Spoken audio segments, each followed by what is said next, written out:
Are you guys ready? Next game, and we have the game by Xavier.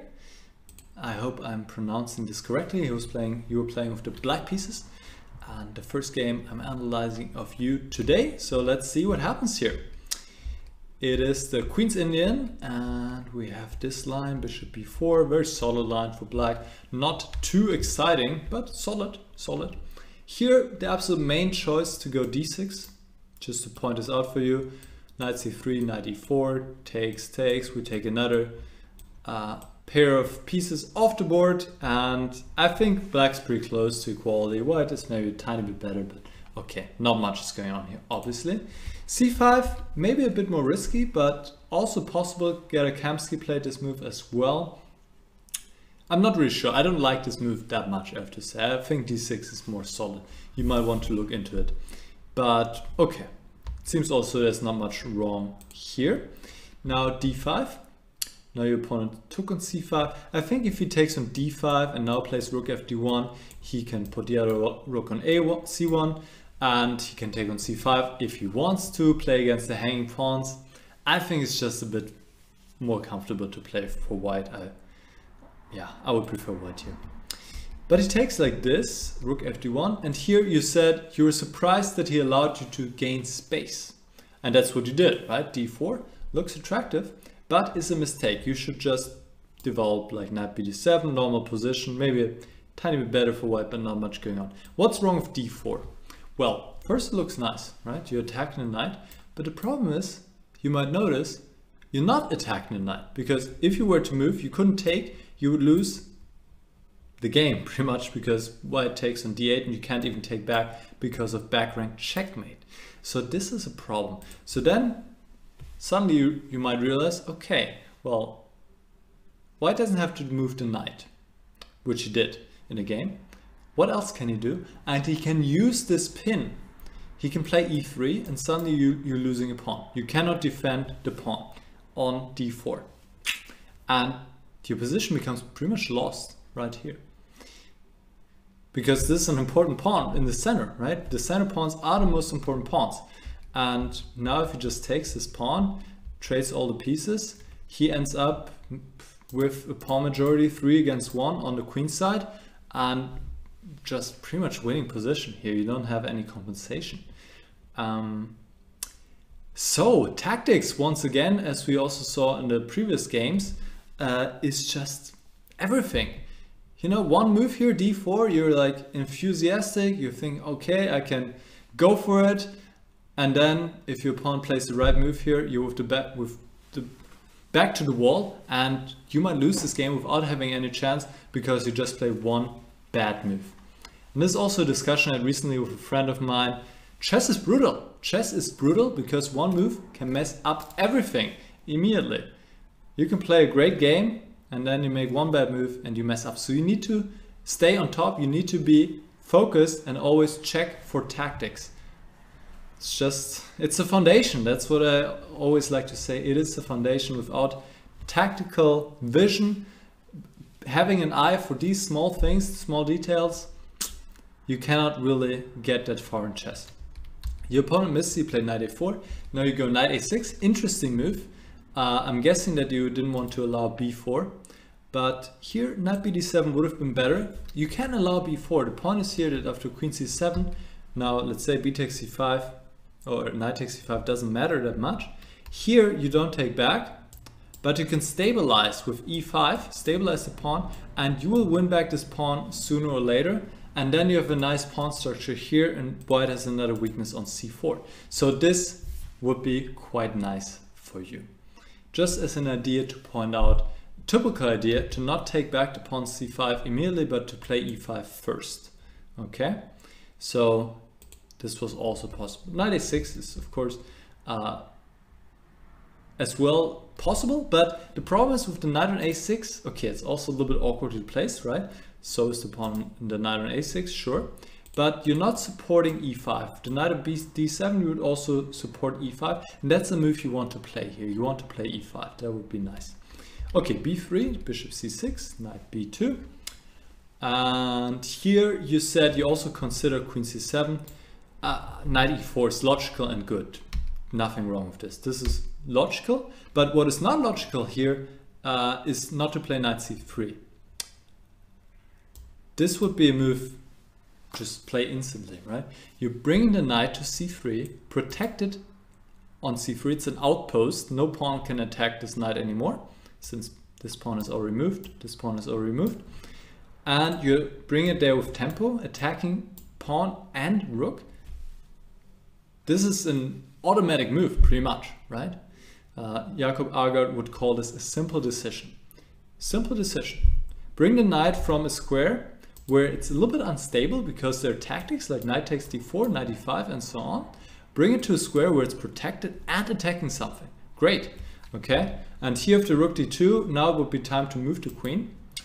It's a question maybe to b6 to have some more support here on the pawn, or, which I kind of like better, to play queen a5, to have some ideas here with tactics along this diagonal. And I think you're doing very well here. You're saying here, you play rook c8. You play this move to defend the bishop on c6 so that you can play g5. And a lot is going on here, okay?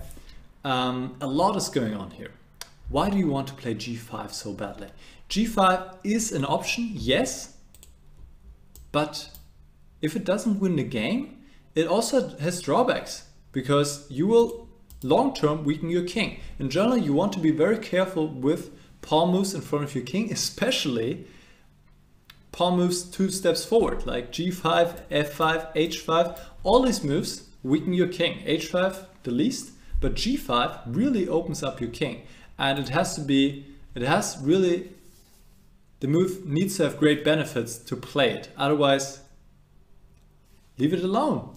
G5 is not what you're aiming for here. If you want to play a pawn move, you want to achieve e5 somehow, maybe f6, e5. But first of all, you need to address something here. You're only looking at your own plan. You're only looking at your own moves. You need to look for your opponent moves. You need to see, what is my opponent going to do next? And here, he has a threat. He has a threat to take on d4, just win a pawn, because the knight on e4 will be attacked. So what I would recommend you to do for the future is to periodically, or if you want to, after every move your opponent plays, ask yourself, what would my opponent do if he was to move again? What is his threat? What if it was his move again? What would he do? And this will allow you to see moves like knight takes d4 maybe, or to go in that direction. Because again, tactics, right? I mean, rook c8, if he takes on d4, he just wins a pawn, and you're with the back against the wall. Knight c3 does not work. I'm not sure if this was your intention. You didn't say anything about it, but I'm guessing it was not your intention.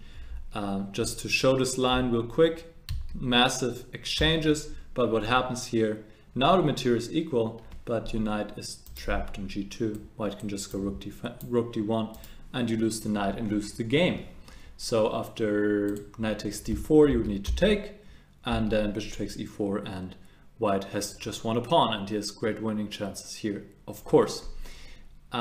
So look out for your opponent plans, opponent threats, and especially tactics like this, right? Okay, rook ac1, your opponent missed it as well. And here, well, the threat is still there, right? So you would need to address it. Either play f5 to support the knight. Don't like this move that much because it gives the e5 square away. I like the move queen f6 here. Just trading the queen. So queen is well placed. Your queen hasn't moved. You want to bring the rook to d8. Seems like a natural square here. And this looks pretty fine. If white takes, then I think you can take very well with the g-pawn here. Take control of the e5 square, bring the knight to c3 if needed, and you have more space. You have some ideas here, right? The knight is still awkward, but maybe you can play to b4, play a5, a4, something along these lines. Looks fine. Also, you can take with the knight. This also is decent, of course, if you don't want to weaken your pawn structure a little bit. Both are fine, for sure. You play g5. I mean, this was your plan, so that makes sense.